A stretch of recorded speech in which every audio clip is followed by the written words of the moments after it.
Film soul की एक प्रयोगशाला में शुरू होती है, जहां हम यांग नामक एक डरे हुए डॉक्टर को देखते हैं।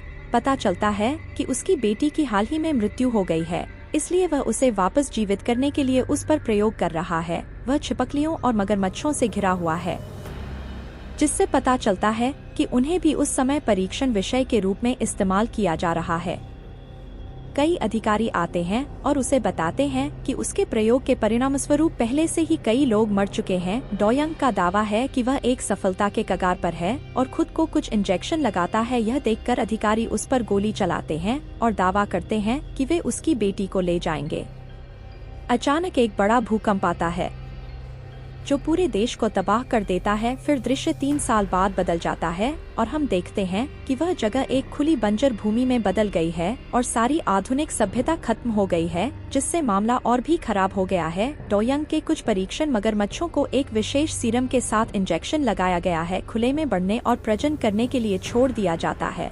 कुछ ही क्षणों बाद हम एक लड़के को देखते हैं जिसका नाम गिवान है, जो तीर लेकर आता है और एक मगरमच्छ की आंख में मारता है। मगरमच्छ मरने का नाटक करता है और जब गण उसके करीब आता है तो वह उस पर क्रूरता से हमला करता है, इसलिए वह खुद को बचाने के लिए एक कार के अंदर छिप जाता है, लेकिन मगरमच्छ उसका पीछा करता है और लगभग उसे मार डालता है। सौभाग्य से नामसोन नामक एक आदमी उस समय आता है और तुरंत अपने ब्लेड से मगरमच्छ को 2 टुकड़ों में काट देता है और फिर दोनों मगरमच्छ को पैक कर देते हैं और दावा करते हैं कि यह बहुत स्वादिष्ट होगा। अगले दृश्य में हम सुन्ना नाम की एक लड़की को देखते हैं, जो अपनी दादी के साथ एक छोटी सी झोपड़ी में रहती है। उनके रहने की स्थिति दयनीय है और उनके पास पीने के लिए ताज़ा पानी भी नहीं है। दादी चिंतित है क्योंकि पिछले 6 महीनों से बारिश नहीं हुई है और सोचती हैं कि वे कैसे जीवित रहेंगे। हालांकि सुन्ना उन्हें चिंता न करने के लिए कहती है और वादा करता है कि वे बाद में कोई रास्ता खोज लेंगे। गिवान और नाम जल्द ही एक बाजार में पहुंचते हैं, जहां वे मगरमच्छ को काटते हैं और उसके टुकड़ों को कुछ उपयोगी वस्तुओं के साथ बदल देते हैं।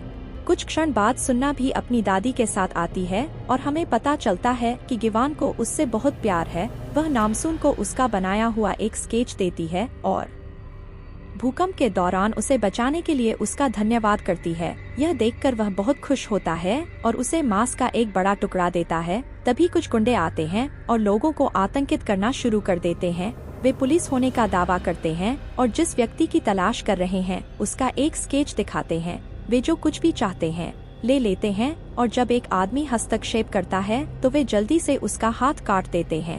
कुछ क्षण बाद उनमें से एक सुन्ना को देखता है और उसे अपने साथ ले जाने का फैसला करता है। यह देखकर जी एक उनसे लड़ने जाता है, लेकिन वे उसे बेरहमी से पीटते हैं, इसलिए नाम जल्द ही आगे आता है और वह उन सभी को तब तक पीटता है जब तक वे मुश्किल से खड़े हो पाते हैं। उनके पास साफ पानी की बोतलें हैं और वे पूछते हैं कि उन्हें ये बोतलें कहाँ से मिली। एक ठग उसे साफ पानी वाले अपार्टमेंट के बारे में बताता है, लेकिन दावा करता है कि केवल कुछ चुनिंदा लोगों को ही उस सुविधा में प्रवेश करने की अनुमति है। वह पूछता है कि वे वहाँ क्यों हैं और ठग दावा करता है कि उन्हें उनके मालिक टाइगर ने आपूर्ति लाने के लिए भेजा था। ठगों के जाने के बाद दोनों अपना सामान भी इकट्ठा करते हैं और गिवान के सुझाव के अनुसार निकल पड़ते हैं। वे उस अपार्टमेंट की तलाश करते हैं ताकि उन्हें साफ पानी मिल सके, लेकिन नामसून उसके विचार को खारिज कर देता है। जैसे ही वे सुन्ना के घर के बाहर पहुंचते हैं, जहां उन्हें अपरिचित लोगों का एक समूह दिखाई देता है, इसलिए वे उसके पास जाते हैं। सुन्ना ने पूछा कि क्या ये लोग उसे परेशान कर रहे हैं। समूह का नेतृत्व एक महिला कर रही है, जो खुद को एक शिक्षिका बताती है और दावा करती है कि वे किसी को चोट पहुंचाने के लिए यहाँ नहीं हैं। वह कहती है कि वे एक ऐसे समुदाय से हैं जो इस जगह से कुछ दूरी पर स्थित एक अपार्टमेंट बिल्डिंग में रह रहे हैं। वह दावा करती है कि इस जगह पर कई तरह की सुख सुविधाएं हैं, जिसमें स्वच्छ पेयजल की भरपूर आपूर्ति शामिल है। वह बताती है कि वे अपने अपार्टमेंट में वापस ले जाने के लिए और लोगों की तलाश कर रहे हैं और 20 वर्ष से कम उम्र के बच्चों और उनके माता पिता को ही स्वीकार किया जा सकता है।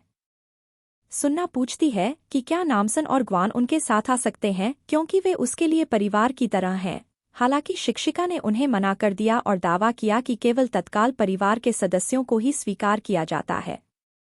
यह सुनकर नामसन सुन्ना को वहां से चले जाने की सलाह देता है, क्योंकि अगर वह यहाँ और रुकी तो डाकू वापस आ सकते हैं और उसे चोट पहुंचाने की कोशिश कर सकते हैं। सुन्ना और उसकी दादी ने उन लोगों को विदा किया और फिर वे अपने शिक्षकों के समूह के साथ चले गए और उन्हें रास्ते में बहुत लंबी दूरी तय करनी पड़ी। जल्द ही उसने देखा कि उनके साथ सैनिक अजीब लग रहे थे और उनकी गर्दन पर अजीबोगरीब छाले थे। कुछ समय बाद उसकी दादी चलने से बहुत थक गई, इसलिए शिक्षक ने सुझाव दिया कि उनके पास एक चिकित्सा सुविधा है जहां वे उसे आराम करने के लिए ले जा सकते हैं।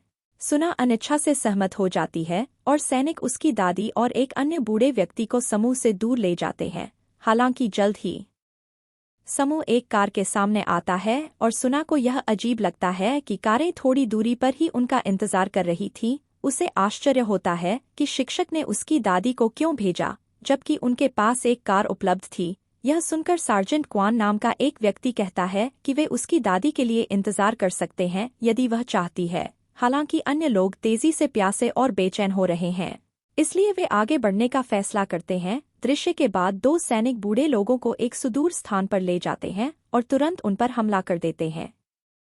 उसी समय गिवान आता है और देखता है कि वे सुन्ना की दादी की हत्या कर रहे हैं, इसलिए वह तुरंत इन सैनिकों पर हमला करता है और नाम सोन भी उसकी मदद करने के लिए आता है। हालांकि जब वे लड़ते हैं तो उन्हें पता चलता है कि ये सैनिक लगभग अमर हैं क्योंकि वे सबसे गंभीर प्रहारों के बाद भी नहीं मरते हैं। गिवान एक सैनिक को रस्सी से बांधता है और पूछता है कि उसने अपनी दादी को क्यों मारा, लेकिन सैनिक अपना पैर काट लेता है और खुद को रस्सी से मुक्त कर लेता है और फिर वह ग्वान पर हमला करना शुरू कर देता है। लेकिन यान हो नाम की एक महिला कहीं से प्रकट होती है और दफनाने के बाद दोनों सैनिकों के सिर काट देती है। दादी यान हो उन्हें बताती है कि इन लोगों को केवल उनके सिर काटकर ही मारा जा सकता है, अन्यथा वे मर नहीं सकते। वह उन्हें बताती है कि वह विशेष बलों में थी और भूकंप के बाद उसकी टीम को एक अपार्टमेंट मिला था जो कि एक जगह जो कुचली नहीं गई थी। वहां पीने के लिए पर्याप्त शुद्ध पानी था, इसलिए वे वहां बस गए। एक दिन डॉक्टर यंग नाम का एक आदमी आया और उनके साथ रहने लगा, लेकिन उसके आने के बाद से एक एक करके कई बच्चे गायब होने लगे, इसलिए उसने जल्द ही उसका सामना किया और उसके गंदे रहस्यों के बारे में जान लिया। लोगों को अमरता प्रदान करने के लिए उसने खुद को मानवता को मुक्त करने वाले मसीहा के रूप में देखा, इसलिए उसने उन बच्चों को अपने खतरनाक प्रयोगों के लिए इस्तेमाल किया। जाहिर है कि उनकी पिट्यूटरी ग्रंथियों में कुछ ऐसा था जो उसके शोध के लिए महत्वपूर्ण था। जब उसे पता चला कि उसका बॉस सार्जेंट क्वान भी डॉक्टर के साथ था तो वह क्रोधित हो गई। उसने उन्हें रोकने की कोशिश की, लेकिन उन्होंने उसे मारने की कोशिश की, इसलिए उसके पास भागने के अलावा कोई विकल्प नहीं था।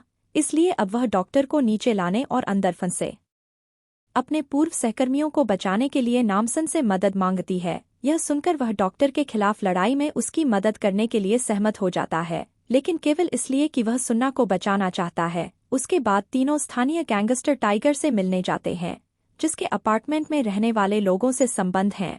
यह पता चलता है कि उसका और नाम्स का इतिहास रहा है, क्योंकि वे बॉक्सिंग रिंग में लड़ते थे और यह उसकी वजह से था कि टाइगर का करियर खत्म हो गया। अंत में उसे देखते ही टाइगर तुरंत अपने अनुचरों से उसे मारने के लिए कहता है और बदले में उन्हें कई गुलाम देने का वादा करता है। हालांकि ये लोग नामसून के सामने कोई मुकाबला नहीं करते हैं, जो बिना किसी प्रयास के सभी को मात देता है और अंततः टाइगर पर हमला करता है। इस बीच सुन्ना और समूह अपार्टमेंट में पहुंचते हैं, जहां डॉक्टर यंग उन्हें स्वागत भाषण देते हैं। वह अपनी दादी के बारे में पूछती है और शिक्षक उसे आश्वासन देता है कि वह जल्द ही आएंगी। तभी डॉक्टर यंग बच्चों के अंकों की घोषणा करते हैं और यह पता चलता है कि अगर उन्हें अच्छे ग्रेड मिलते हैं तो उन्हें बेहतर सुविधाएं मिलेंगी। उन्हें पीने के लिए पानी दिया जाता है और सभी बहुत समय के बाद आखिरकार साफ पानी मिलने से उत्साहित होते हैं। हालांकि सुन्ना को अजीब लगता है और वह पानी नहीं पीने का फैसला करती है। फिर उन्हें अंदर ले जाया जाता है और यह समझाया जाता है कि बच्चे 8वीं मंजिल पर होंगे, जहां माता पिता को जाने की अनुमति नहीं है। बच्चों के जाने के बाद माता पिता को बिल्डिंग में मौजूद सभी पानी को हाथ से शुद्ध करने का काम सौंपा जाता है। पीने के लिए सुरक्षित है। उन्हें अपने बच्चों की खातिर शुद्धिकरण प्रक्रिया को लगातार चलाने का निर्देश दिया जाता है। दूसरी ओर नाम जल्द ही टाइगर और उसके गुर्गों को पीटता है और उनसे स्वच्छ पानी के बारे में सवाल करता है। टाइगर स्वीकार करता है कि उन्हें यह पानी उस इमारत से मिला है जहां वह कई चीजें और कभी-कभी लोगों को भी सप्लाई करता है। हालांकि वह दावा करता है कि आजकल वे बच्चों को तोड़ने की मांग करते हैं। यही वजह है कि उसके आदमी उस दिन गांव गए थे। यह सुनकर नामसून ने उसे कल सबसे पहले उस जगह ले जाने का आदेश दिया। इस बीच सुन्ना दूसरे बच्चों के साथ एक क्लास में है और उसे सब कुछ अजीब लगता है। वह देखती है कि छात्रों की गर्दन पर एक अजीब सा घाव है और वे अजीब तरह से विनम्र और धीमे लगते हैं। जब डोयंग आता है तो वह सीधी बात करने का फैसला करती है और अपनी दादी के बारे में पूछती है। वह उसे बताता है कि उसकी दादी बीमार है और उसका इलाज चल रहा है। वह उससे मिलने पर जोर देती है, लेकिन वह मना कर देता है और दावा करता है कि यह ठीक नहीं है। उसने उसे बताया कि वह बहुत कुपोषित लग रही है और उसे स्वच्छ पानी की एक बोतल पीने के लिए कहा। उसने पीने के लिए बोतल उठाई, लेकिन जब वह चला गया तो उसने एक घूंट लिए बिना ही उसे नीचे रख दिया और उस पर हिंसक हमला करना शुरू कर देते हैं। इस बीच यान हो, जो अभी भी जीवित है, होश में आता है और वह और नैमसन अंदर जाते हैं और सुन्ना और जीवन की मदद करने का प्रबंध करते हैं, जबकि माता पिता डॉक्टर यंग पर हमला कर रहे हैं। उसका सीरम भी गुस्से में नष्ट हो जाता है। वह एक बंदूक पकड़ता है और उन लोगों पर गोली चलाना शुरू कर देता है जो उसे लात मार रहे थे। विडंबना यह है कि वह गलती से सूटकेस पर गोली चला देता है और वह तरल जो उसकी बेटी को जीवित रख रहा था, बॉक्स से बाहर निकल जाता है। इससे वह बहुत परेशान हो जाता है और वह फूट फूट कर रोने लगता है। फिर वह अपने कार्यों को सही ठहराने के लिए हर किसी को बुरा कहता है और उन सभी को मारने की धमकी देता है। हालांकि इससे पहले कि वह कुछ कर पाता, नैमसन उसे बार बार गोली मारता है और अंततः उसके दिमाग को उड़ा देता है। उसी समय अचानक 6 महीने के सूखे के बाद बारिश शुरू हो जाती है, जो सभी को उत्तेजित कर देती है। यान हो इसे बहाल करने के लिए अपार्टमेंट में ही रह जाता है, जबकि नामसन का गिरोह चला जाता है और रास्ते में अपनी बस्ती में वापस लौटती है। सुन्ना अपनी दादी की कब्र पर जाती है और अंतिम दृश्य में फूट फूट कर रोती है। उसे नमसन और ग्वान के साथ कसाई की दुकान चलाते हुए देखा गया है।